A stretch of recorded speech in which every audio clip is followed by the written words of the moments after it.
Corruption free government తెచ్చుకుందాం.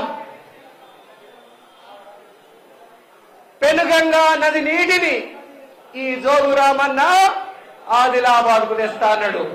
ఓ జోగురామన్న, ఎన్ని పెనుగంగా టీఎంసీల నీళ్లు తీస్తున్నావో ఒక అత్తునే నీళ్లు నీ పాయింట్ దాగు ఎక్కించుకో, నీ లుంగి ఎక్కించుకో జోగురామన్న, నీ లుంగి తడుతుంది. పెనుగంగా నది నుంచి బాగా నీళ్లు తీసుకొచ్చినావు కదా, సిగ్గుపడాల జోగురామన్న. 15 సంవత్సరాల నుంచి పెనుగంగా నీళ్లు ఆదిలాబాద్ కు తీసుకొస్తా అన్నావు. ఎన్నిసార్లు పెనుగంగల నీళ్లు లుంగి తడిచింది? వచ్చినాయా ఒక సుక్క నీళ్లు?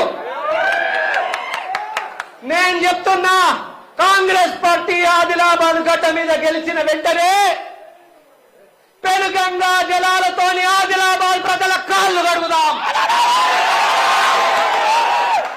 పెనుగంగా నది యొక్క పారివాహక ప్రాంతాల్లో ముంపుకు గురైన ప్రతి ఒక్క ఇంటి యొక్క కాళ్ళు కడుగుదాం.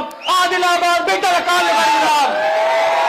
కాంగ్రెస్ పార్టీ గెలిచిన తర్వాత పెనుగంగా నది నీళ్లతో ఆదిలాబాద్ బిడ్డల కాళ్ళు కడుగుదాం.